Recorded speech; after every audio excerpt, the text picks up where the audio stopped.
Hey guys, Kapper here, and a real quick thing on this next video of who is Schick Happens. All of the film in the background that I'm gonna roll, the pictures, it's all from his farm. Him and his wife are really cool people. But also, so you know, he put me up to it. So everything I put in the first video was actually true. You know, I just kind of lathered it on really thick, but he's a super nice guy. So let's see who the real Schick Happens is. All right, so first and foremost, thanks for making the trip, and it was a pleasure having you and your wife here. Everybody's wondering, how did you hear of Joe?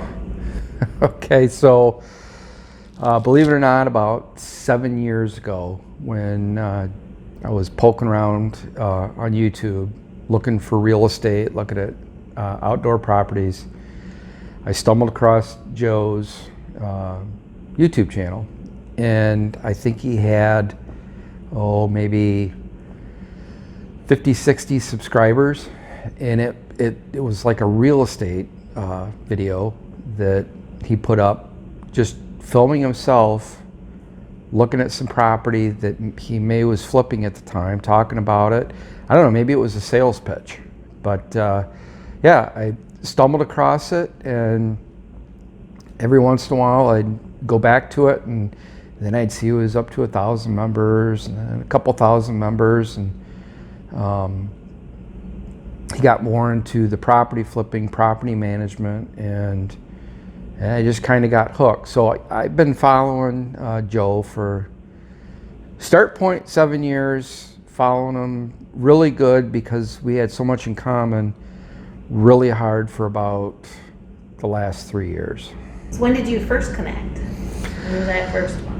I reached out to Joe via email. I think it was your, it might have been your Kapper Outdoors website about a year ago.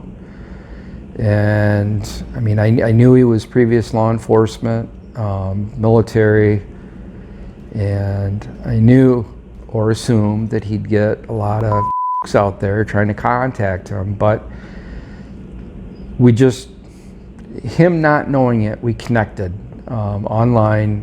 His work ethics, his property management, his past history with it, just we connected. He didn't even know it. So I reached out via email, give a little bit of background on myself, and said, hey, you know, let's talk. Let's exchange numbers. Let's talk. Here's a little bit about me. Here's what I do.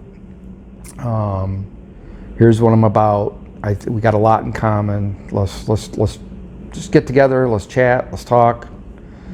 That's kind of how that went. So about a year of communication via cell phone, email, this and that. So how did this trip come about? So we both said, yep, we should get together. Everything we've talked about, we think the same. We just said we need to connect. We can do a meet and greet halfway. I can drive down there with the wife. You can come up here. We just need to break the ice, and well, that was the first hurdle, was breaking the ice. So that's what we did. All right, well, we have a lot of people wondering what's Schick Happens, and I'm actually wondering the same thing. What is Schick Happens? Okay. Schick is nothing more than the name of the road that my wife and I live on. A few years back, I formed an LLC. It's FFS Farms, and the little note under it, it's where Schick happens. And honestly, Schick is nothing more than the name of the road we live on. Nice. I see you have a cap on that's military. Tell us about that. Yes, I was in the United States Navy. I joined, actually, Joe and I were talking about this earlier today. When he joined the Marine Corps in November of '88, I was right behind him with the United States Navy in January of '89. So right out of high school, I joined the Navy, well, 8 months afterwards or so. And January of '89 through August of '96, I spent some time overseas. I spent almost 4 years on the USS Sylvania, Operation Desert Shield, Desert Storm. Then was in Newport, Rhode Island, SEMA, and then finished up in Great Lakes as a supply manager. Got out in August of '96. Well, thank you for your service. Oh, thank you for having me here.